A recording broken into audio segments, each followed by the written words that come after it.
Hello everyone, स्वागत है आप सबका learning with Gautam YouTube channel में। तो आज के इस वीडियो में हम करने वाले हैं बिहार बोर्ड क्लास 12 हिंदी के सब्जेक्टिव क्वेश्चन आंसर को, जो कि आपके आने वाले एग्जाम के लिए काफ़ी ज़्यादा इंपॉर्टेंट प्रश्न रहने वाला है। तो आप लोग वीडियो को अच्छे से ध्यानपूर्वक और लास्ट तक जरूर देखिएगा। चलिए शुरू कर लेते हैं फर्स्ट क्वेश्चन से।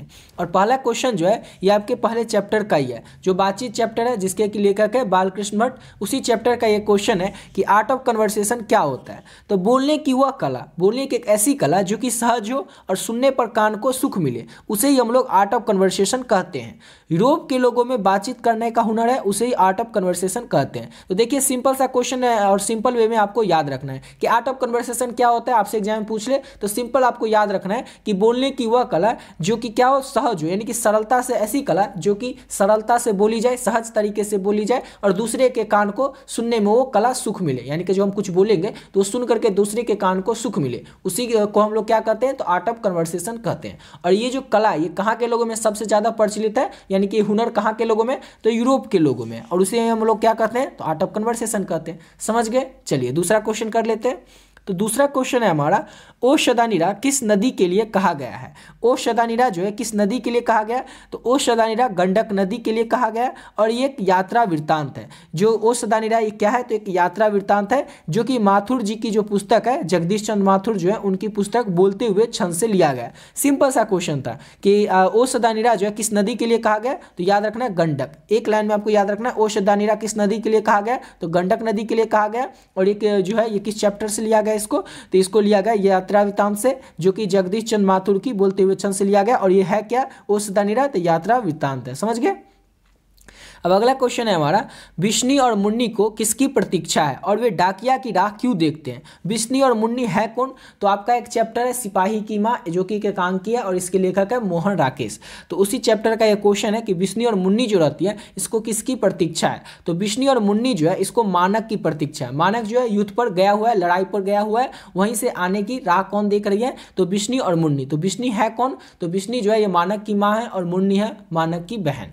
इसलिए वो प्रतीक्षा इसलिए है क्योंकि वह जल्दी से घर वापस आकर अपनी बहन के हाथ पीले करेगा। वे डाकिया की राह मानक की चिट्ठी की आशा में देखते हैं। इसी में ये जो एक प्रश्न है, इसी में दो प्रश्न था ना। एक प्रश्न है कि बिश्नी और मुन्नी को किसकी प्रतीक्षा है, तो मानक की प्रतीक्षा है। और वे डाकिया की राह क्यों देखते हैं, क्योंकि डाकिया जो है वो मानक की चिट्ठी लेकर आएगा, इस आशा में देखती हैं। और मानक की प्रतीक्षा है क्यों, क्योंकि वो वापस आकर अपनी बहन जो मुन्नी है इसके हाथ पीले करवाएगा। सिर्फ आपको आंसर समझना है और एग्जाम में जाकर के आप लोगों को अपनी भाषा में बना करके उत्तर को लिखना है। तो समझ कि बिश्नी और मुन्नी को मानक की प्रतीक्षा है क्योंकि मानक जल्दी से आएगा और अपनी बहन मुन्नी के हाथ पीले करवाएगा, यानी कि शादी करवाएगा। और वे डाकिया की राह मानक की चिट्ठी की आशा में देखते हैं। समझ गए।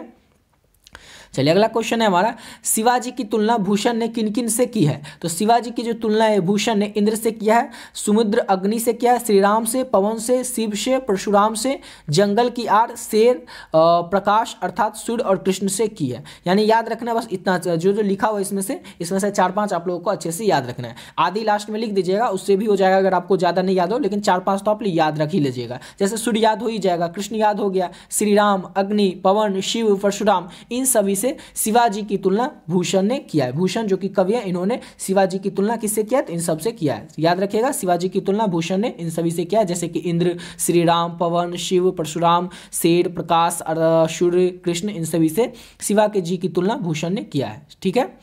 चलिए और देखिए, अगर आप लोग हिंदी का नोट्स लेना चाहते हैं, अगर इस नोट्स को अगर आप लोग अच्छे से कर लेते हैं, जो आपको नोट्स अभी बता रहे हैं, इसको पढ़ने के बाद आपसे एग्जाम में एक भी प्रश्न नहीं छूटने वाले हैं और आपके 90% मार्क्स आने से कोई नहीं रोक सकता है। समझ गया। और इसमें जो आपको सारे सब्जेक्ट का क्वेश्चन का आंसर और ऑब्जेक्टिव और सब्जेक्टिव दोनों मिल जाएगा, अगर आप लोग आर्ट्स के स्टूडेंट होंगे तो। लेकिन अगर आप लोग साइंस या कॉमर्स वाले स्टूडेंट होंगे तो आप लोग हिंदी और इंग्लिश का जो PDF है वो ले सकते हैं। आपको ये PDF लेना इसलिए जरूरी है, क्योंकि जरूरी है तो बताए थे, इसलिए जरूरी है क्योंकि अगर आप लोग इसको कर लेते हैं ना, तो इसके अलावा आपको कुछ भी पढ़ने की, इसके अलावा आपको कुछ भी पढ़ने की जरूरत ही नहीं पड़ेगी। जैसे ना कोई गेस्ट पेपर ना कोई बुक, क्योंकि इसमें सारा कुछ ऐड कर दिए, जैसे कि ऑब्जेक्टिव क्वेश्चन, सब्जेक्टिव क्वेश्चन, जितना है सारा ऐड करे। जैसे हिंदी में देख सकते हैं आपका लघु उत्तरीय, दीर्घ उत्तरीय और 100% व्याख्या वाला जो प्रश्न आता है वो सब आपको इसमें देखने को मिल जाएगा। समझ गए।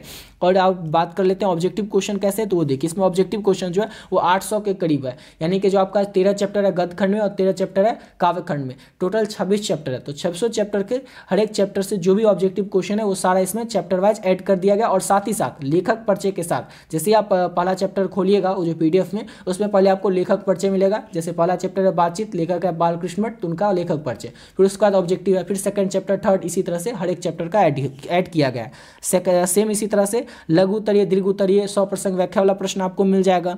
उसके बाद आपको इंग्लिश में भी इसी तरह से objective question, pros section, poetry section, फिर उसका सब्जेक्टिव, फिर स्टोरी ऑफ इंग्लिश का ऑब्जेक्टिव, स्टोरी ऑफ इंग्लिश का सब्जेक्टिव, फिर उसका PYQ, हिंदी में भी आपको PYQ, ये सारे सब्जेक्ट में आपको देखने को मिल जाएगा। साइंस और कॉमर्स वाले स्टूडेंट होंगे आप लोग तो सिर्फ हिंदी और इंग्लिश का PDF ले सकते हैं, और वो भी केवल और केवल 30 रुपये पे करके, यानी कि सिर्फ और सिर्फ 30 रुपये में आपको दोनों सब्जेक्ट का PDF मिल जाएगा। और ये दोनों सब्जेक्ट को अच्छे से कर लेते हैं तो ये दोनों सब्जेक्ट होता है 200 नंबर का, और 200 नंबर में से आपको यकीन मानिए 180 नंबर लाने से कोई नहीं रोक सकता, अगर आप लोग इसको अच्छे तरीके से कंप्लीट कर लेते, पढ़ लेते तो। उससे ज़्यादा भी आ सकता है अगर अच्छे से और अच्छे से कर लेंगे तो, लेकिन अगर अच्छे से कर लिए, थोड़ा बहुत इधर उधर हो भी गया, फिर भी आपके 170-80 नंबर कहीं नहीं जाने वाले इस 2 सब्जेक्ट में, क्योंकि इसके अलावा इसके बाहर से कहीं क्वेश्चन पूछेगा ही नहीं। समझ गए।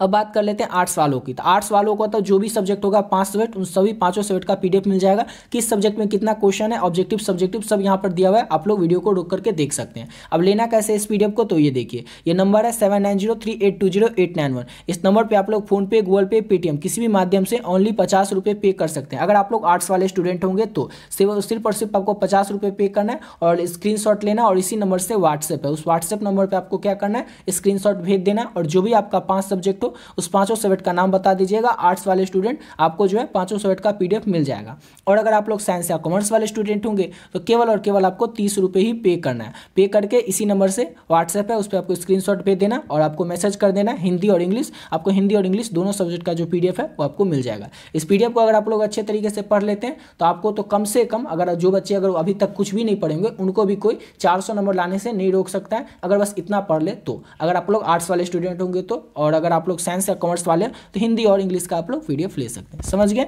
चलिए बात है अपने अगले क्वेश्चन पे। अगला क्वेश्चन है, कवित्री का खिलौना क्या है। कवित्री यहाँ पर किसको कहा गया है, तो सुभद्रा कुमारी चौहान को। तो अगर ये सब हम छोड़ दें तो कवित्री का खिलौना आप लोगों को एक लाइन में याद रखना है कि कवित्री का जो खिलौना है ये वो उसका बेटा है, उसके बेटे की मृत्यु हो गई है आकाश में ऐसे ही किसी कारण से। समझ गए। तो उसके कारण कवित्री जो है स्वयं को असहाय और विवश कर रही है और बहुत ज़्यादा दुखी है। एक लाइन में आपको याद रखना है कि कवित्री का खिलौना कौन है, तो कवित्री का जो खिलौना है वो उसका बेटा ही है या उसका पुत्र ही है।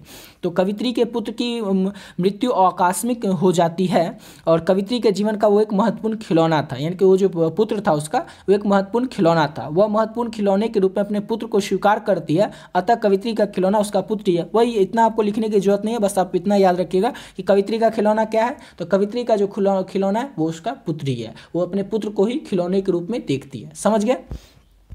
चलिए अगला क्वेश्चन है, कृष्ण खाते समय क्या क्या करते हैं। तो कृष्ण भगवान जो खाना खाते समय क्या क्या करते हैं, कई तरह की प्रक्रिया करते हैं। तो क्या क्या क्रियाएं करते हैं, तो प्रथम यानी पहला तो भोजन खाते हैं और कुछ धरती पर गिरा देते हैं। पहला लाइन आपको याद रखना है कि कृष्ण भगवान क्या करते हैं, कुछ खाना खाते हैं और कुछ नीचे जमीन पर गिरा देते हैं।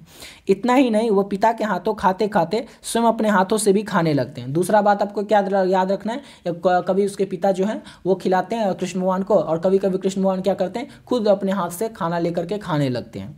मिश्री, दही, मक्खन तीनों को एक साथ मिला देते हैं। जो सारा भोजन है, मिश्री, दही, मक्खन सबको एक साथ मिला देते हैं। अतः कभी इस बात का भी उल्लेख करता है कि वह पिता के मुख में कौर डालकर उनको भी खिलाने का प्रयत्न करते हैं, यानी कि कृष्ण जी जो है वो अपने पिताजी को भी मुंह में कौर डालकर, यानी कि भोजन डालकर उनको भी खिलाने का प्रयत्न करते हैं। तो देखिए इसमें याद करने जैसा आपको कुछ है ही नहीं। याद रखिएगा, एक छोटा बच्चा खाना खाने समय जो जो क्रियाएं करता है वही सारी क्रियाएं, वही सारी काम जो है वो कौन कर रहे हैं, तो कृष्ण भगवान भी कर रहे हैं। समझ गए। याद रखिएगा, कृष्ण भगवान कुछ खाते हैं, कुछ जमीन पर गिराते हैं, सारा भोजन को एक साथ मिला देते हैं, कुछ कभी कभी अपने हाथ से भी खाने का प्रयास करते हैं। तो ये सारी बातें आपको याद ही रहेंगी। समझ गए। अगला क्वेश्चन है हमारा, भगत सिंह को विद्यार्थियों से क्या अपेक्षाएं। तो भगत सिंह जो है उनको विद्यार्थी से क्या अपेक्षाएं, तो भगत सिंह को विद्यार्थियों से काफ़ी सारी अपेक्षाएं हैं। वे कहते हैं कि भारत को ऐसे देश सेवक की आवश्यकता है जो देश पर तन मन धन अर्पित कर सके और अपना सारा जीवन देश की आज़ादी या विकास के लिए न्यौछावर कर दे। यह कार्य सिर्फ विद्यार्थी ही कर सकते हैं, विद्यार्थी और नौजवान ही क्रांति कर सकते हैं। सिंपल सा क्वेश्चन है कि भगत सिंह को विद्यार्थियों से क्या अपेक्षाएं हैं। तो भगत सिंह कहते हैं कि भगत सिंह को जो है उनको विद्यार्थी से काफ़ी सारी अपेक्षाएं। वे कहते हैं कि भारत को ऐसे देश सेवक की आवश्यकता है जो कि अपना तन मन धन सारा कुछ अर्पित कर दे, किस पर, तो भारत पर, और वो अपना सारा जीवन न्यौछावर कर दे देश के आज़ादी के लिए। और उनका ऐसा मानना है, जो भगत सिंह है उनका ऐसा मानना है, ये जो काम है कि अपना पूरा सब कुछ लुटा देना देश के लिए, ये काम केवल विद्यार्थी ही कर सकते हैं। विद्यार्थी या फिर नौजवान जो होते हैं वही क्रांति कर सकते हैं। इसलिए भगत सिंह कहते हैं कि विद्यार्थी पढ़े, ऐसा नहीं कि वो सारा अपना जो समय है वो देश की सेवा में ही लगा दे। इसलिए कहते हैं भगत सिंह कि विद्यार्थी पढ़े और साथ ही साथ पॉलिटिक्स का भी ज्ञान हासिल करे, और जब देश को जरूरत पड़े तब वो मैदान में कूद पड़े और अपना सारा जीवन देश की सेवा में लगा दे। यही सारी अपेक्षा जो है विद्यार्थियों से अमर भगत सिंह की है। तो देखिए जितना था आपको समझा दिया, लेकिन अगर इतना आपको लोग सोचिएगा, इसको लाइन टू लाइन रट लेते हैं तो ज़्यादा कठिन होगा। इससे अच्छा आपको सिंपल याद रखना है कि भगत सिंह की काफ़ी सारी अपेक्षाएं विद्यार्थियों से हैं। वे चाहते हैं कि जो विद्यार्थी हैं वो सारा कुछ अपना तन मन धन सारा कुछ देश के लिए न्यौछावर कर दे। जो विद्यार्थी होते हैं या फिर नौजवान होते हैं वही क्या कर सकते हैं, तो क्रांति ला सकते हैं। इसलिए भगत सिंह कहते हैं कि विद्यार्थी पढ़े, साथ ही साथ पॉलिटिक्स का भी ज्ञान हासिल करे, और जब देश को उनकी जरूरत हो तो क्या करे, अपना सारा कुछ जो है अर्पित कर दे, किसको, देश के लिए। समझ गए, यही सारी अपेक्षाएं जो है भगत सिंह की हैं विद्यार्थियों से, इतना आपको याद रखना है। और ये क्वेश्चन कभी कभी 5 नंबर में भी पूछ सकता है, यानी कि दीर्घ उत्तरीय में, उसके लिए भी आपको तैयार रखना है, अच्छे से इसी तरह से लिखना है। अगला क्वेश्चन है गैगरिन क्या है। अब ये किस चैप्टर से लिया गया है, तो जो आपका रोज कहानी है उसी चैप्टर का एक क्वेश्चन है। रोज के लेखक कौन है, तो याद रखना है सचिदानंद हीरानंद वात्सल अज्ञे। तो गैगरिन जो होता है एक बीमारी होता है। गैगरिन क्या होता है, एक बीमारी होता है, या फिर कह सकते हैं घाव होता है, जिसमें होता क्या है, तो जिसमें सड़न की प्रवृत्ति होती है, यानी कि जो हमेशा सड़ता रहता है। एक घाव होता है ना जो कभी कभी सड़ता ही रहता है, ठीक होने का नाम ही लेता, वही होता है इस गैगरिन बीमारी में। ये क्या होता है, तो एक प्रकार का घाव होता है जो कि हमेशा सड़ता रहता है। और ये होता कैसे है, तो ये किसी के कांटे के चुभने से हो जाता है, या फिर कोई विषकात यानी कोई विषैला जीव काट ले उससे भी गैगरिन बीमारी हो जाता है। ये कोई इस तरह से होता है, और ये जिस भी अंग में होता है उसे काटकर शरीर से अलग कर दिया जाता है। अगर अलग नहीं किया जाए तो जो रोगी होता है गैगरिन बीमारी का रोगी, उसकी जान चली जाती है। तो सिंपल सा क्वेश्चन था कि गैगरिन क्या है, एक लाइन का क्वेश्चन है, तो ये 2-3 लाइन में ही आपको आंसर याद रखना है। ये सब अगर आपको याद नहीं हो तो कोई दिक्कत नहीं, ये याद करने की कोई जरूरत भी नहीं है। सिंपल से अपनी भाषा में याद रखिएगा, गैगरिन एक प्रकार का घाव होता है जो हमेशा सड़ता रहता है। ये जो गैगरिन होता है ये किसी विषैले जीव के काटने से या कांटे चुभ जाने के कारण से होता है, और ये जिस भी शरीर के जिस भी अंग में हो जाता है उसे शरीर से काटकर अलग कर दिया जाता है। नहीं अगर अलग किया जाएगा तो उस रोगी की जान जाने की बहुत ज़्यादा संभावनाएं हो जाती है, या फिर जान चली जाती है। याद रखिएगा, तो ये होता है गैगरिन। ये 8 क्वेश्चन बताएं, इस सारे प्रश्न को आप लोग अच्छे तरीके से याद रखिएगा, और मुझे नहीं लगता कि दोबारा आपको याद करने की और समझने की अब जरूरत भी पड़ेगी। अगर इस 8 प्रश्न में से 1 या 2 प्रश्न अगर आपके एग्जाम में जरूर, जो कि आ ही सकता है, अगर आ गया तो आप लोग छोड़ के नहीं आइएगा, जैसे समझाएं ऐसे ही आप लोग लिख दीजिएगा। ठीक है, तो मिलते हैं नेक्स्ट वीडियो में। और ऊपर जो आपको नोट्स के बारे में बताएं उस नोट्स को आप लोग ले लीजिएगा और अच्छे तरीके से उससे पढ़ते रहिएगा, रिवीजन करते रहिएगा। इसमें जो प्रश्न बताएं वो सारा प्रश्न भी आपको उस PDF में देखने को मिल जाएगा। चैप्टर वाइज उसमें हर एक चैप्टर का दिया हुआ है, उसमें आपको हर एक चैप्टर में चैप्टर वाइज जो दिया उसमें आपको ये सारा क्वेश्चन देखने को मिल जाएगा। यहाँ पर आप लोग समझ लें और उस PDF में से आप लोग क्या कीजिएगा, बार बार रिवीजन करते रहिएगा। ठीक है, तो मिलते हैं नेक्स्ट वीडियो में नए वीडियो के साथ।